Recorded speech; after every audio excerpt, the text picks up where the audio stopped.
بسم اللہ الرحمن الرحیم۔ شروع کرتا ہوں اللہ کے پاک نام سے جو بہت بڑا مہربان نہایت رحم والا ہے۔ دوستوں، بہنوں، بھائیوں، بزرگوں، السلام علیکم ورحمۃ اللہ وبرکاتہ۔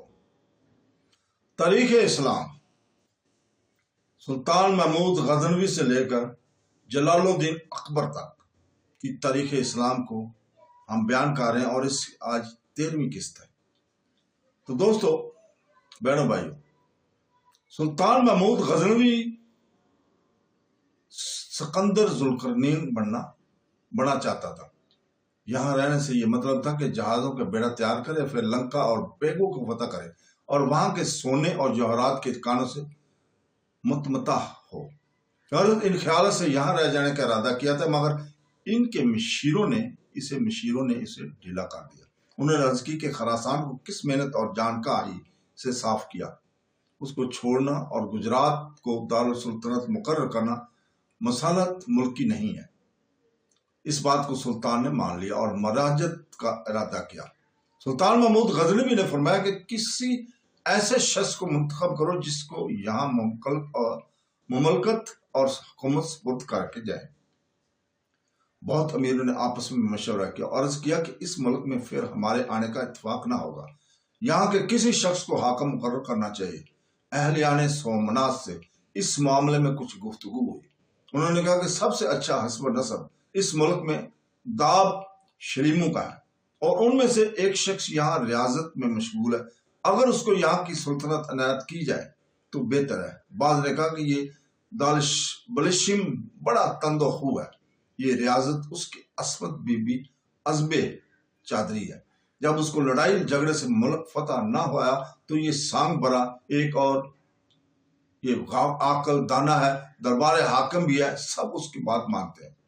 اگر سلطان اس کے نام فرمان بھیجے تو وہ سر آنکھوں سے حاضر ہو، وہ یہاں خوب راج کرے گا اور آپ کا خراج باج ادا کرتا رہے گا۔ سلطان محمود غزنوی نے ارشاد فرمایا، کسی ملک کے حاکم کو یہاں بلا کر راجہ بنانا مناسب نہیں، یہاں کا بادشاہ بنانے کا فیصلہ اسی کو کیا گیا۔ تو اس دابشلم نے عرض کی، ایک دابشلم میرا دشمن ہے، جس وقت حضور یہاں تشریف فرما ہوئے وہ مجھے دبا کر ملک چھین لے گا، اس لیے بہتر ہے کہ اس کو میرے حوالے کیجیے۔ سلطان نے اس دابشلم کا ملک لے لیا۔ پہلے یہاں دستور تھا کہ بادشاہ کا مارا نہیں کرتے تھے، بلکہ اپنے تخت کے نیچے نہایت تنگ و تاریک گھر بناتے اور اس کے اندر ایک سوراخ رکھتے، اسی میں سے دانا پانی اندر جاتا اور راجاؤں کو قید کر دیتے تھے۔ اب تک یہ مکان تیار نہ تھا، اس لیے مرتاز نے عرض کی کہ دوسرے دارالشلم کو اپنے ہمراہ لے جائیے اور جب مانگوں تو اسے میرے حوالے کیجیے گا۔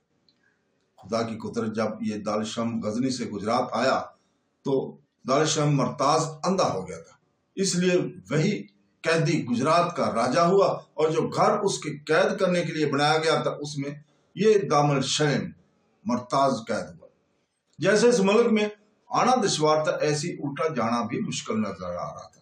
جس راہ سے آیا تھا وہاں اجمیر اور انہل واڑہ کے راجاؤں کی فوجیں کمین میں بیٹھی تھی۔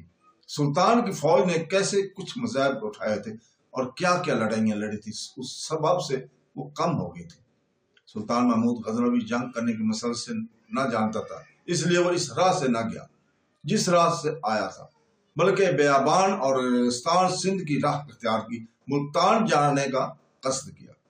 رہبر ساتھ لیے، مگر رہبر نے راہ نہ بتائی، بلکہ راہ سے بے راہ اور گمراہ کیا اور ایسی راہ پر ڈال دیا جہاں پانی کا پتہ نہ تھا۔ جب رات دن سفر ہوا اور پانی نہ ملا تو ایک تلاملی سارے لشکر میں پڑ گئی۔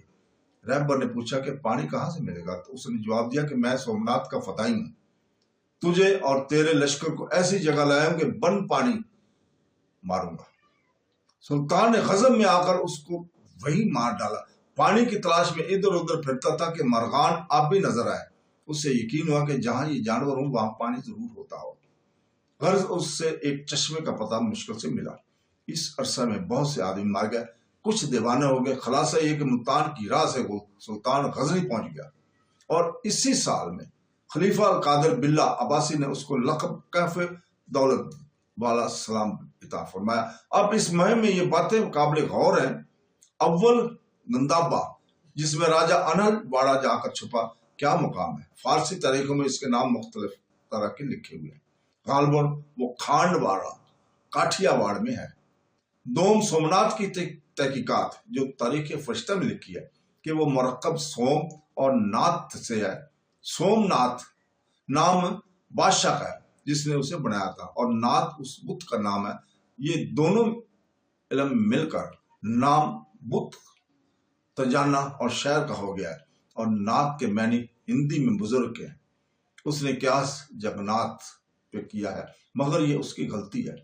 اصل یہ ہے کہ سنسکرت میں سوم چاند کو کہتے ہیں۔ مہادیو کی پرتشت اس سوم ناتھ کے نام سے بھی کی جاتی ہے، اس لیے اس کو سومناتھ کہتے تھے۔ چاند کی پہلی اور 14ویں تاریخ کو اس کا اشنان بڑی دھوم دھام سے ہوتا تھا، شاید اس لیے کہ اس کو سومناتھ کہتے تھے۔ یہ پہلے مورخوں نے کچھ اس بت کے اعضاء اور خط و خال نہیں بیان کیے۔ وہ لنگ کی شکل تھا، اس میں آنکھ ناک کچھ نہ تھے۔ اولنگ ٹھوس ہوتا ہے، اس سے معلوم ہوتا ہے کہ یہ مورخوں کا لکھنا کہ بتر سے ناک اڑائی گئی اور گرز سے پیٹ کو توڑا اور اس میں سے جوہرات نکلے غلط ہے۔ ابو ریحان بیرونی نے لکھنا صحیح معلوم ہوتا ہے۔ اس کے سر کے اوپر یعنی لنگم پر سونے کی پوشش اور جوہرات جڑے ہوئے تھے۔ تاریخ فرشتہ میں جو حال سومناتھ کے توڑنے کا لکھا ہوا ہے وہ ایک کہانی دراصل کھڑی ہوئی ہے، مگر وہ دلچسپ ایسی ہے کہ ان مورخوں نے جو تحقیق سے غرض نہیں رکھتے تھے نقل کر دیا ہے۔ ابو ریحان بیرونی نے صحیح لکھا ہے کہ سومناتھ لنگ تھا۔ یہ ہر شخص دیکھ سکتا ہے کہ لنگ کے پیٹ نہیں ہوتا جو اس میں جوہر بھرے جاتے۔ ہندوستان میں 12 مندر لنگ کے ہیں، ان میں سے ایک سومناتھ بھی تھا۔ فارسی تاریخوں میں سومناتھ کے پیٹ سے جوہر نکلنے کی کہانی لکھی جاتی ہے۔ انگریزی تاریخوں میں اس سے زیادہ بیہودہ یہ کہانی گھڑی جاتی ہے کہ سومناتھ کا دروازہ سندلی محمود غزنوی لے گیا تھا، جس کو 1842 عیسوی میں انگریز سرکار بڑی دھوم دھام سے غزنی سے شمالی ممالک میں لائی اور اس کو اپنے فتح کا نشان بنایا تھا۔ ان تکالیف کے بعد بھی سلطان محمود غزنوی کو چین نصیب نہ ہوا، اسے ایک دفعہ ہندوستان پھر آنا پڑا۔ سومناتھ سے جب واپس آیا تھا تو سپہ سلطان محمود غزنوی کی تکلیف رساں اور مزاحم جوت کے چاٹ ہوئے تھے، بہت سی فوج لے کر ملتان کی طرف گیا اور ایک بیڑا 1400 کشتیوں کا بنوایا۔ ہر کشتی میں 300 شاخیں آئینے لگائیں، 2 ادھر ادھر اور ایک پیشانی پر۔ غرض یہ کشتیاں ایسی بنی کہ جو کوئی ان کے سامنے آئے وہ ٹکڑے ٹکڑے ہو جائے۔ ہر کشتی میں 30 تیر انداز تھے، ان کے پاس تیر لفظ اور کارواہ موجود تھے۔ اس بیڑا میں سوار ہو کر جاٹوں پر حملہ کیا گیا۔ جاٹوں نے اس بیڑا کو خبر پا کر ان جزیروں میں آمد و رفت اور دشمنوں کے حملہ سے بچنا آسان تھا۔ جاٹوں نے بھی بعض کہتے ہیں کہ 4000 اور بعض کہتے ہیں کہ 8000 کشتیاں تیار کرائیں، خود مسلح ہو کر ان میں مسلمانوں سے لڑنے کی آمادہ ہوئے۔ اب یہ دونوں بڑے آپس میں خوب لڑے۔ جاٹوں کی کشتی جو سلطان محمود غزنوی کی کشتی پاس آتی تھی تو وہ اہنی شاخوں سے پاش پاش ہو جاتی تھی۔ بہت سے جاٹ ڈوب کر مار گئے اور بعض تلواروں کے نیچے آ گئے۔ اب فوج سلطانی وہاں پہنچی جہاں جاٹوں کے اہل و عیال چھپے تھے۔ اس نے ان سب کو قید کر لیا۔ اس فتح کے بعد سلطان نے غزنی کو مراجعت کی۔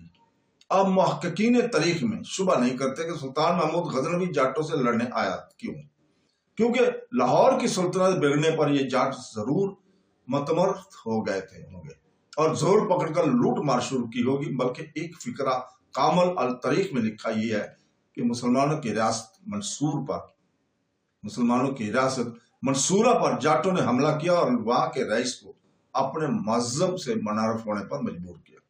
یہ تحقیق نہیں معلوم ہوتا کہ ملتان کے پاس پہاڑوں میں وہ کہاں سے کہاں تک پھیلے ہوئے تھے۔ غالباً ننگسار پہاڑوں کا سلسلہ ان کا لمجا اور ماوان ہو گیا۔ جن جاٹوں نے سلطان محمود غزنوی کا مقابلہ کیا تھا وہ شمال مشرق میں زیادہ پھیل گئے ہوں گے، جس سے ان کا سابق قوت ہونا معلوم ہوتا ہے۔ محققین اس بیڑا میں شاخسانے لگاتے ہیں۔ کوئی کہتا ہے کہ دریا ایسا وسیع نہ تھا کہ اس میں یہ بڑے سما سکتے تھے، کوئی کہتا ہے کہ اس قدر کشتیوں کا جمع ہونا ممکن نہ تھا۔ ایک بڑا اعتراض یہ کیا کرتے تھے کہ سلطان محمود غزنوی نے گجرات سے مجارت مراجد سے سختیاں اور مصیبتیں اٹھائیں، اس نے دریائے سندھ سے کیوں فائدہ نہ اٹھایا؟ اگر وہ ایسا بیڑا بڑھا سکتا تھا تو ضرور وہ مصائب کے دور کرنے کے لیے اسے بناتا، یہ بھی نہ تھا کہ وہ اس راہ سے ناآشنا تھا۔ محمد بن قاسم کی مہمات سے اور اخوانوں کی قربت سے ضرور اس کو اطلاع ہوئی ہوگی۔ تو دوستو یہاں پہ ہم رکتے ہیں، کل انشاءاللہ تعالی ہم اسی جگہ سے شروع کریں گے۔ اللہ حافظ۔